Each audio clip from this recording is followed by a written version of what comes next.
Thank you there. That was Rhoda Dakar. She is should be on the line right now. Let me just check. I am. Rhoda, so nice to Hello. speak to you. How are you? I'm all right, mate. How are you? I'm very well. Well, I have the privilege to announce you as the very, very first guest on this program, Quiet Fire, where we celebrate the greatest female vocalists of all time, and it is an absolute joy to have you as that person. How does that feel? It feels pretty amazing, thank you. It's your first show, yeah? It's my first show. I've been presenting on a few other shows here, but this is my first solo show. No, but this is it's your first show of this sort of genre, though, isn't it? That's accurate, yeah. Had a quick look, yeah. That's right. Oh, fantastic. Well, congratulations. That's very kind. Idea. That's very, very kind. But it's about you. I just wanted to ask you a few questions. How are you enjoying Australia? Yeah, I'm bemused by your weather, but there you go. Yesterday it was like 41 degrees. Today I'm watching the rain, and I'm just thinking, what? Well, It is. But I get it's like tropical summer, but this isn't really the tropics, is it? Yeah, you're not wrong. You're not wrong at all. I'll tell you what, it's going to be very, very sweaty weather with you on stage shaking it this weekend as well, I'd imagine. Is it? Oh, joy. I'm sorry to let you know. Well, never mind. It's okay. You know what I mean? It's not going to hurt me. I'll just lose a bit of water and drink it back afterwards. That'll be fine. I'll manage. So I guess I didn't really give you as much of a full introduction as I should have, because I didn't know whether or not our phone system was working. But, of course, you were made famous by the Body Snatchers, of course, and I believe that you joined that band when you were, or formed that band more so around the age of 20, is that correct? I joined when I was 20, but yeah, I didn't form them. I was the last one in. I see. And then tell me about your time with them. So that was in sort of the heyday of the genre, two-tone music, is that correct? Literally, we gigged from, I think the first gig was November 79. The first gig was November 79. The last gig was October 1980. So we were literally together for like 13 months, and then we finished. Absolutely, fast and furious. But you were gigging a lot during that time, I take it. Yeah, I think we did about 200 gigs in that time. So we went from 0 to 60 pretty quickly. That's incredible. And what kind of venues were you playing at that stage? Well, we started off in a pub up the Harrow Road, which is just like, just like the back room of a pub. Well, not even the back room. It was the main room of a pub, a little tiny stage. I mean, our second gig, we supported a band called The Nips, who was, that was Shane McGowan's band at the time. Really? Yeah, because he introduced me to the Woman in the Body Snatchers. So I was at a gig from my friend's younger brothers were in a band, and I'd gone to see them, and I was chatting to him, and he introduced me to Nicky, so he actually got me in a band. That's incredible. It's his fault. I had not heard that story before. What was... it's so off topic, I do apologise, but what was Shane McGowan like as a young man? I imagine he'd be a hilarious human being. No, he was lovely. He was like real enthusiast. He was like, I mean, I've known him, for a few years by then, like 2 or 3 years, because he was like a big character on the punk scene. Of course. But he used to he'd be down the front in the mosh pit throwing himself around, all the things that I didn't really do. Of course, I guess. Go on. No, I was just going to say, so he was like, but, he used to get completely wasted. That was the thing about Shane. He would get completely out of it. But that doesn't surprise me. Really nice guy. Never, really nice guy. I've never known him to say, I mean, he must have said bad things about people. I've never known him to do that. He's never knowingly unpleasant, put it that way. That's incredible. So you came from a punk background. I guess a lot of people in the two-tone movement did. Is that accurate to say? Well, I mean, I don't know. It's probably like half and half, because obviously there were people, like most of the Selector were in a band called Hard Top 22, which was a reggae band. But that wouldn't have meant that they didn't play in punk clubs or whatever. Because the thing is, that lots of punks came to see them because there was a real crossover between reggae and punk. I mean, for the obvious reason that there were no punk records to start with. So, I mean, at the Roxy, famously, Don Letts used to just bring his record collection to play because there was like one punk record or maybe two. I think the Saints was the first, wasn't it? Of course, the Australian band, the Saints, who of course. Yeah, I think that was the first punk record, it was either the first or the second, and the first UK punk record was definitely The Damned with New Rose. Oh, so that would have been that. There was nothing else. So he played loads of reggae. So consequently, there was a real crossover between punk and reggae, and inevitably the end process of that would have been two-tone.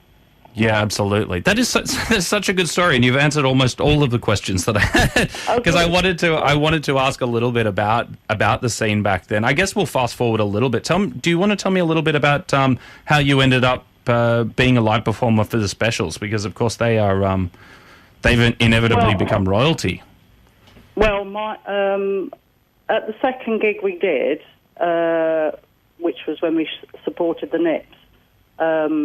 Pauline Black came, the selector manager, Juliet DeVee, who it's weird because I still know these people. Like Juliet, she managed the selector at the time. She now manages Billy Bragg. She's Billy Bragg's wife and manages Billy Bragg. And Jerry Dammers came along. So those three people saw our second ever gig. So obviously I had a relationship with all of them since that time, and when the Specials were recording their second album, More Special, Jerry asked me to come and do vocals on a couple of tracks.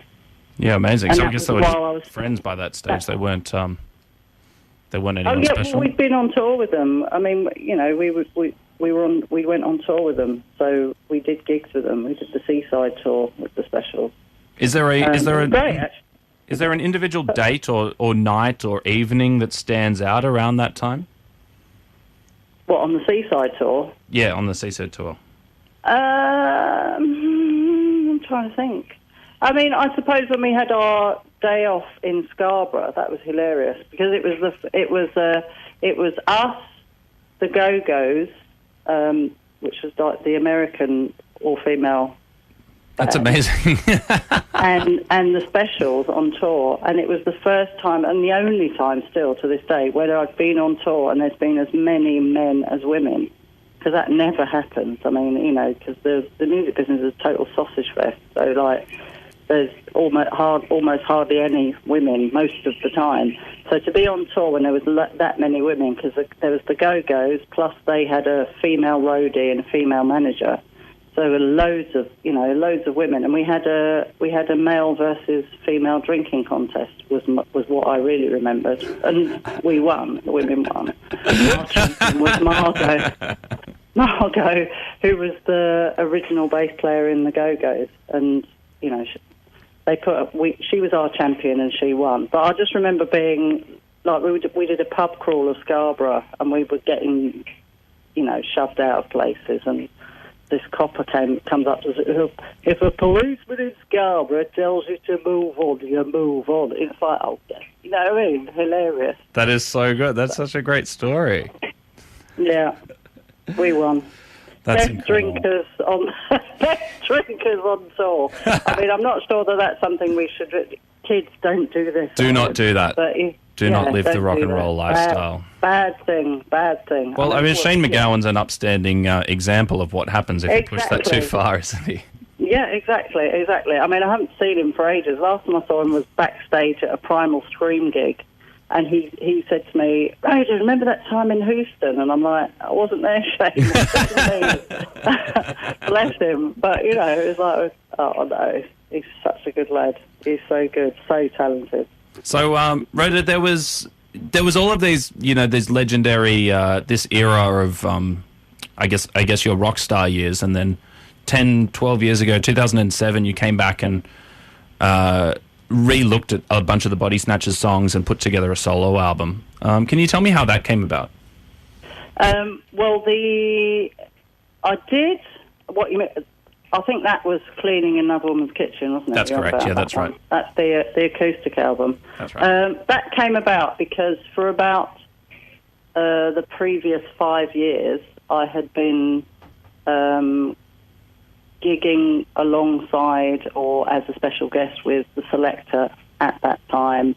Well, first of all, we had a project called Scar Diva, which was Pauline Black, myself, and Jenny Bellstar. But that was kind of fairly short-lived, and then I ended up guesting with the Selector, being special guest of the Selector for quite a few years. And then their bass player at the time he and I started to write songs together. I think it was Pauline's idea, actually, to be honest. And we started to write songs together and ended up doing an album. I mean, I think Cleaning came out maybe it was likely a year after it was recorded or something. It came out a long time after it was recorded, but I mean, you know, we've been writing for a while. So yeah, that was the first solo venture. Although I had like guested on a few things beforehand. I mean, I'd done funny enough, a few days ago, first trip out in Sydney to Circular Quay. A friend of mine, Dr. Robert from the Blow Monkeys, wrote a song called Circular Quay. So I can't get away from that. I see. And because he grew up in Australia, you see. I see. So he wrote Circular Quay, and so on that he did an album. It was kind of a low-tech. It wasn't really acoustic, but I can remember I was his roadie on that album. And I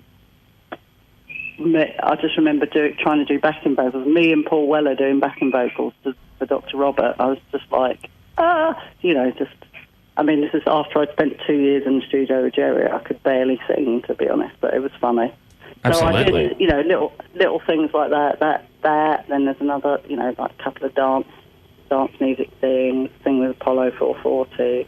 So yeah, I've done a few bits over the years, but then Cleaning was the first kind of proper release that I'd had for a long time. Am I allowed to ask where the title came from? Because I was just totally intrigued, and I did look around to try to find a bit of a story about it, but I couldn't find one that gave the title justice, because it's a very interesting title.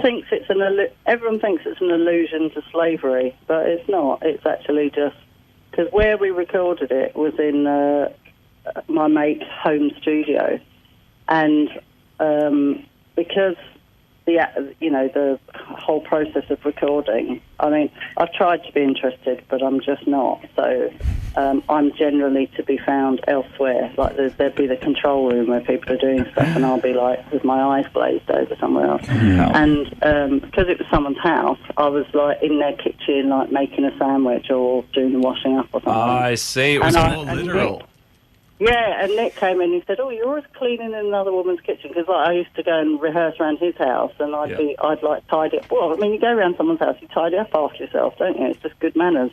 That's right, but it's a bit rude to clean up after someone else in the literal. Well, no, but it's just I was just cleaning. I was in another woman's kitchen because it was like the guy's girlfriend, the guy's kitchen, but I mean, it's partly a joke. He didn't actually mean it was another woman's kitchen, but that's where it came from, anyway. It's very cool, Rhoda. What can we expect to hear from you this weekend? So I know that there's been, that album. There was quite a lot of movement toward that more that acoustic sound you were talking about. Can we expect some of that this weekend, or are we looking for more of the traditional stylings? No, I'm not doing anything acoustic this weekend, but because after that I did a garage rock album, and then I did for the 35th anniversary of Two Tone, we released an album of Body Snatchers songs, because Body Snatchers never did an album. Obviously, never had time to do an album. Yeah. So I released those songs, and what we've done for the 40th anniversary, which we've now arrived at, is to update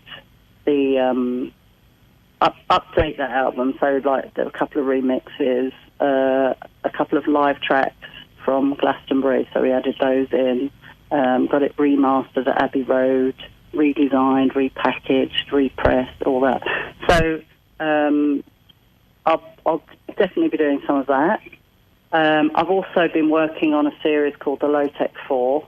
Well, it's a Low Tech series, but it's Low Tech 4. I've done volumes 1 and 2, and when I get back to the UK, I'm going to start on the album, so it'll be the Low Tech Sessions. So I'll do some of those new songs, and maybe a couple of songs that I've written with other people for other bands, because I've kind of done a bit of that as well. Yeah, absolutely. So it'll just be like a, sort of an amalgam of my writing up to date. Actually, we'll probably do, oddly enough, there's a song called Welcome to My Theme Park, which is on the credits of a documentary called Goodnight London. Now, I don't know if it will have been shown in Australia, but it certainly has been shown in New Zealand. So some people may have seen it for that reason. Goodnight London, about the gentrification of London, and Welcome to My Theme Park addresses the same theme, and I was interviewed for the film, so they used it on the closing credits. So we'll do that, But I mean, you're suffering gentrification in the same way, aren't you? I mean, here in Sydney, I know it's happening everywhere. I mean, we've been fortunate that the Premier has lifted the lockout laws, but a lot of the damage has already been done. But it's there's no doubt that it's a global instance. Yeah. But I don't like to talk too direly about it. I like to think that there's a little bit of optimism. I think that. Oh yeah. Well, the thing is, as soon as you say this is a problem, you're addressing it, aren't you? So that's a good thing. It's like as soon as you recognise you have a problem, you actually begin to address it. So I think it's when you pretend nothing's happening that a problem gets worse. As soon as somebody says, well, actually, we need to do something about that, then... but that's the point. I mean, in the two-tone tradition, you write a tune that talks about something, and then so people start to think about it, and hopefully that leads you on the road to change. But there's no change without discussion. That's right. So... that's what we're after. That's such a... Thank you so much, Rhoda. That's a very, very, very good point. I like hearing that. Thank you. I do know that you have rehearsal to go to this afternoon, so that you are... I do. The pipes are ready for the weekend. Yeah. I just wanted to wrap up. Do you want to... could you remind me who the other performers are at the Scarbecue this week? And well, it will be... The Oscars are the band. They're playing a set and they are backing me. Yep. To be completely fair, I'm just trying to look at something that will tell me what's happening, but I'd probably have to go to Lisa. I'll That's go and okay. ask her. What's the other bands that are playing tonight? Okay, Sunday. for Sunday you've got Village High Village High and The Hangovers. and the Hangovers. There you go. it's going to be a really, really fun day. So that's down at Marrickville Bowling Club on Sunday this week. 5 p.m. till midnight. 5 p.m. till midnight to celebrate Australia Yeah. Day. Rhoda, it's been really, really great having you on the show. I really appreciate you coming on, and even more so knowing You're that this very is my welcome. first episode and you are my very first guest, and I am sure to remember this for a little while. Yep. We're going to cut to your one of your first hits, Rooter Than You now, and if you would just like to announce it, you're here on Quiet Fire, 2RRR. Okay. This is Rhoda Dakar. Okay, thank you very much. I'm very proud to be on 2RRR for the very first time, for my very first visit to Australia. Brand new show, episode 1, and this is Ruder Than You by the Body Snatchers.